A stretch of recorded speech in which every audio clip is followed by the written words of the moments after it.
ओम शांति। आज 24 अक्टूबर 2020 की साकार मुरली। आज बाबा ने कहा, मीठे बच्चे तुम हो सच्चे सच्चे परवाने जो अभी समा पर फिदा होते हो। इस फिदा होने का ही यादगार यह दीपावली है। प्रश्न है, बाबा ने अपने बच्चों को कौन सा समाचार सुनाया है? उत्तर है, बाबा ने सुनाया, तुम आत्माएं निर्वाण धाम से कैसे आती हो और मैं कैसे आता हूं, मैं कौन हूं, क्या करता हूं, कैसे राम राज स्थापन करता हूं, कैसे तुम बच्चों को रावण पर विजय पहनाता हूं। अभी तुम बच्चे इन सब बातों को जानते हो, तुम्हारी ज्योति जगी हुई है। आज का गीत है, तुम ही हो माता पिता। ओम शांति। मीठे मीठे रूहानी बच्चों ने गीत सुना, आत्माओं ने इन जिस्मानी कर्मेंद्रियों से गीत सुना। गीत में पहले तो ठीक था, पिछाड़ी को फिर भक्ति के अक्षर थे। तुम्हारे चरणों की धूल है। अब चरणों की धूल थोड़े ही होते हैं, यह रॉन्ग है। बाप बच्चों को राइट अक्षर समझाते हैं। बाप आते भी वहां से हैं जहां से बच्चे आते हैं, वो है निर्वाण धाम। बच्चों को सबके आने का समाचार तो सुनाया, अपना भी सुनाया कि मैं कैसे आता हूं, आकर के क्या करता हूं। राम राज्य स्थापन करने अर्थ रावण पर विजय पहनाते हैं। बच्चे जानते हैं राम राज्य और रावण राज्य इस पृथ्वी पर ही कहेंगे। अभी तुम विश्व के मालिक बनते हो। धरती, आसमान, सूर्य आदि सब तुम्हारे हाथ आ जाते हैं तो कहेंगे रावण राज्य सारे विश्व पर और राम राज्य भी सारे विश्व पर है। रावण राज्य में कितने करोड़ हैं, राम राज्य में थोड़े होते हैं, फिर धीरे धीरे वृद्धि को पाते हैं। रावण राज्य में वृद्धि बहुत होती है क्योंकि मनुष्य विकारी बन जाते हैं। राम राज्य में है निर्विकारी, मनुष्यों की ही कहानी है। तो राम भी बेहद का मालिक, रावण भी बेहद का मालिक है। अभी कितने अनेक धर्म हैं, अनेक धर्मों का विनाश बाबा ने झाड़ पर भी समझाया है। गाया हुआ है, अब दशहरा मनाते हैं, रावण को जलाते हैं। यह है हद का जलाना और तुम्हारी तो है बेहद की बात। रावण को भी सिर्फ भारतवासी ही जलाते हैं। विदेश में भी जहां जहां भारतवासी जास्ती होंगे वहां भी जलाएंगे। वो है हद का दशहरा। दिखाते हैं लंका में रावण राज्य करते थे, सीता को चुराकर लंका में ले गया। ये हो गई हद की बातें। अब बाप कहते हैं सारे विश्व पर रावण का राज्य है, राम राज्य अब नहीं है। राम राज्य अर्थात ईश्वर का स्थापना किया हुआ। सतयुग को कहा जाता है राम राज्य। माला सिमरते हैं रघुपति राघव राजा राम कहते हैं, लेकिन राजा राम को नहीं सिमरते हैं। जो सारे विश्व की सेवा करते हैं उनकी माला सिमरते हैं। भारतवासी दशहरे के बाद फिर दीपावली मनाते हैं।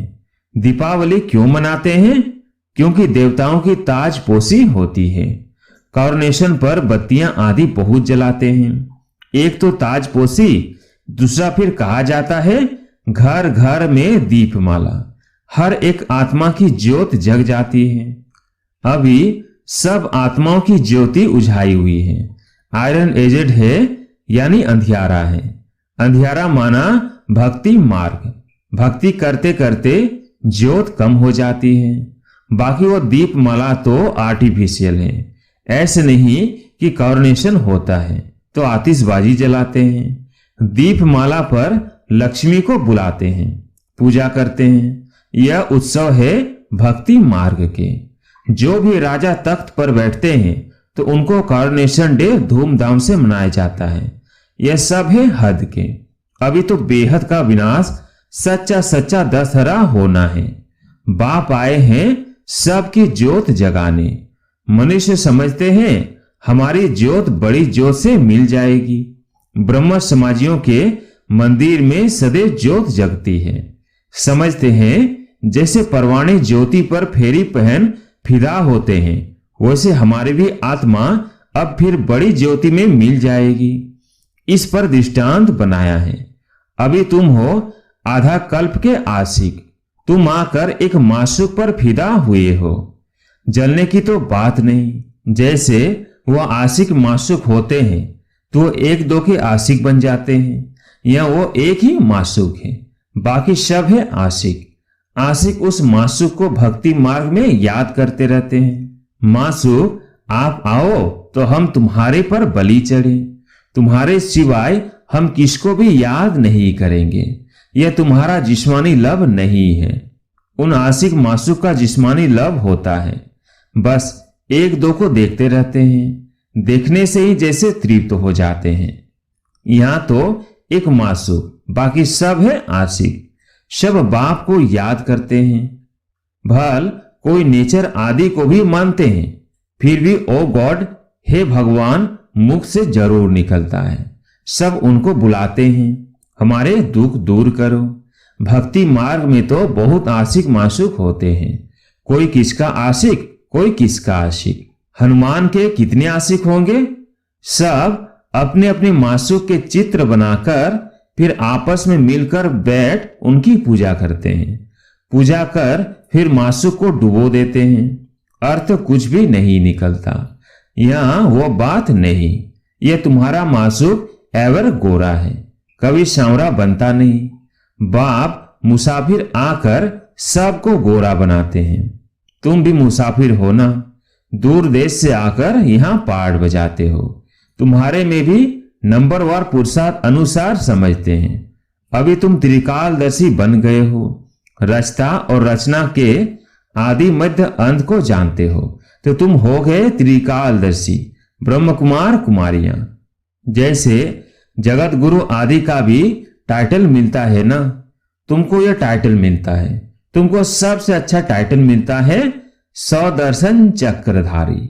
तुम ब्राह्मण ही सदर्शन चक्रधारी हो, या शिव बाबा भी है। शिव बाबा भी है, हाँ, क्योंकि सदर्शन चक्रधारी आत्मा होती है ना शरीर के साथ। बाप भी इसमें आकर समझाते हैं। शिव बाबा सदर्शन चक्रधारी न हो तो तुमको कैसे बनाए? वो सबसे सुप्रीम ऊंच से ऊंच आत्मा है। देखो थोड़ी कहा जाता, वह सुप्रीम बाप ही आकर तुमको सुप्रीम बनाते हैं। सदर्शन चक्रधारी आत्माओं के सिवाय कोई बन न सके। कौन सी आत्माएं? जो ब्राह्मण धर्म में हैं। जब शूद्र धर्म में थे तो नहीं जानते थे, अब बाप द्वारा तुमने जाना है। कितनी अच्छी अच्छी बातें हैं, तुम ही सुनते हो और खुश होते हो। बाहर वाले ये सुने तो आश्चर्य खाए, ओहो ये तो बहुत उच्च ज्ञान है। अच्छा, तुम भी ऐसा सदर्शन चक्रधारी बनो तो फिर चक्रवर्ती राजा विश्व का मालिक बन जाएंगे। यहां से बाहर गए खलास। माया इतनी बहादुर है, यहां की यहां रही। जैसे गर्भ में बच्चा अंजाम अर्थात वायदा कर निकलता है, फिर भी वहां की वहां रह जाती है।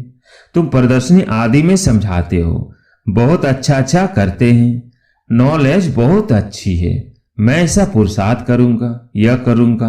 बस बाहर निकला, वहां की वहां रही, परंतु फिर भी कुछ न कुछ असर रहता है।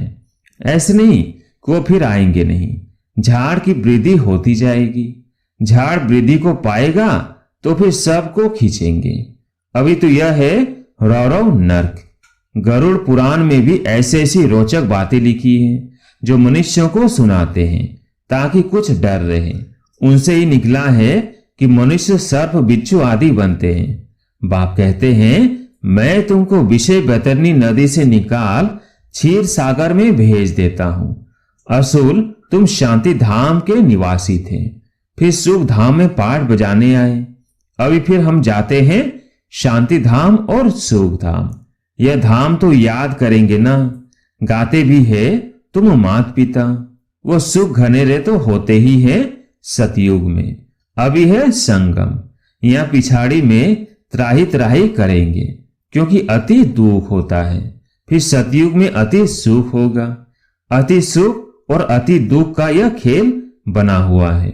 विष्णु अवतार भी दिखाते हैं। लक्ष्मी नारायण का जोड़ा जैसे ऊपर से आते हैं। अब ऊपर से शरीरधारी कोई आते थोड़ी हैं। ऊपर से आती तो हर एक आत्मा है, परंतु ईश्वर का अवतरण बहुत विचित्र है। वही आकर भारत को स्वर्ग बनाते हैं। उनका त्योहार शिव जयंती मनाते हैं।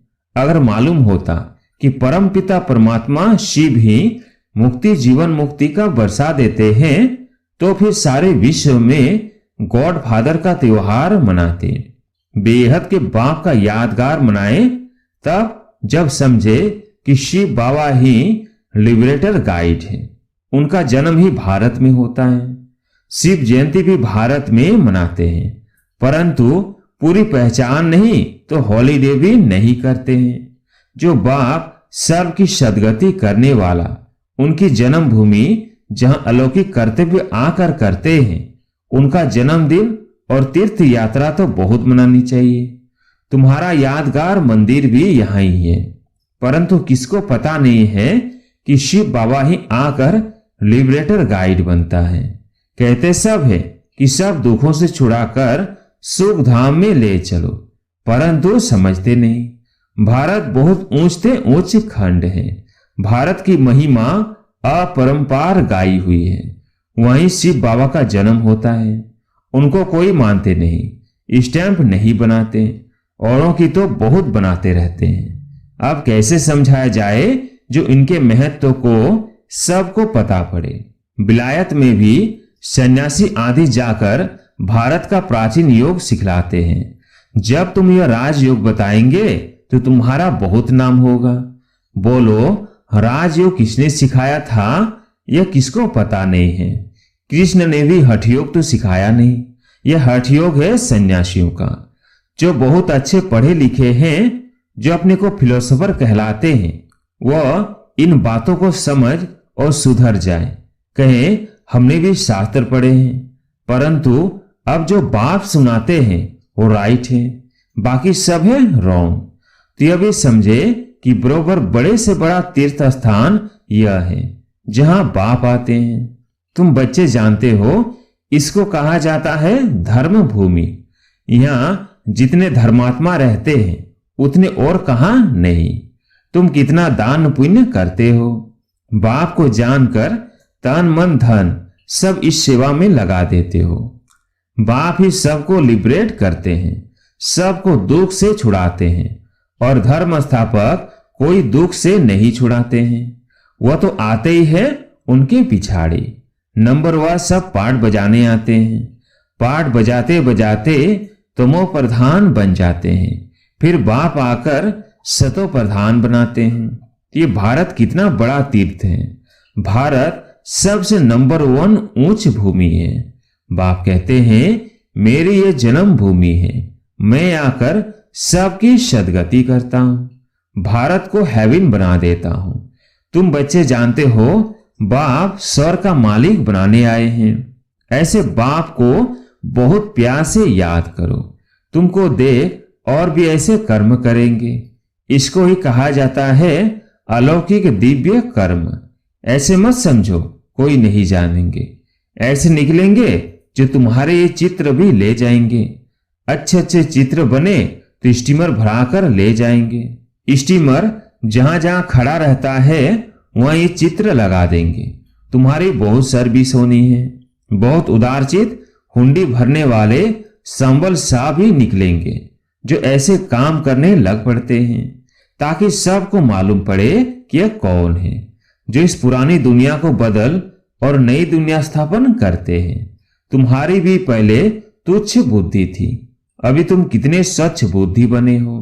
जानते हो हम इस ज्ञान और योग बल से विश्व को हेवन बनाते हैं, बाकी सब मुक्ति धाम में चले जाएंगे। तुम्हें भी ऑथोरिटी बनना है। बेहद के बाप के बच्चे हो ना, शक्ति मिलती है याद से। बाप को वर्ल्ड ऑलमाइटी ऑथोरिटी कहा जाता है। सभी वेदों शास्त्रों का सार बताते हैं। तो बच्चों को कितना उमंग रहना चाहिए सर्विस का। मुख से ज्ञान रत्नों के सिवाय और कुछ न निकले। तुम हर एक रूप बसंत हो। तुम देखते हो सारी दुनिया सब्ज अर्थात हरी भरी बन जाती हैं। सब कुछ नया, वहां दुख का नाम नहीं। 5 तत्व भी तुम्हारी सर्विस में हाजिर रहते हैं। अभी वो डिसर्विस करते हैं क्योंकि मनुष्य लायक नहीं है।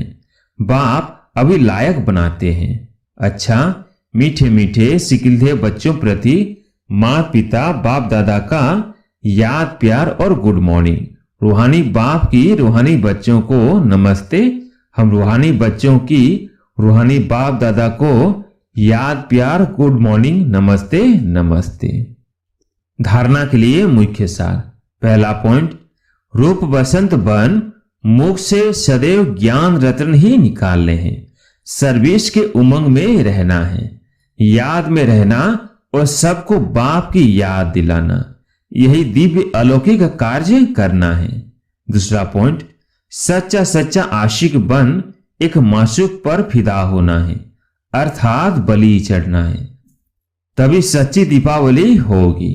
आज प्यारे मीठे बाबा का वरदान, गृहस्थ व्यवहार और ईश्वरीय व्यवहार दोनों की समानता द्वारा सदा हल्के और सफल भव।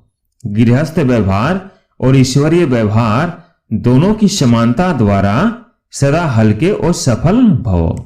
सभी बच्चों को शरीर निर्वाह और आत्म निर्वाह की डबल सेवा मिली हुई है, लेकिन दोनों ही सेवाओं में समय का, शक्तियों का समान अटेंशन चाहिए। यदि सीमत का कांटा ठीक है तो दोनों साइड समान होंगे, लेकिन गृहस्थ शब्द बोलते ही गृहस्थी बन जाते हो तो बहानेबाजी शुरू हो जाती है। इसलिए गृहस्थी नहीं, ट्रस्टी है। इस स्मृति से गृहस्थ व्यवहार और ईश्वरीय व्यवहार दोनों में समानता रखो तो सदा हल्के और सफल रहेंगे। आज का स्लोगन है, फर्स्ट डिवीजन में आने के लिए कर्मेंद्रिय जीत माया जीत बनो। फर्स्ट डिवीजन में आने के लिए कर्मेंद्रिय जीत माया जीत बनो। अच्छा, ओम शांति।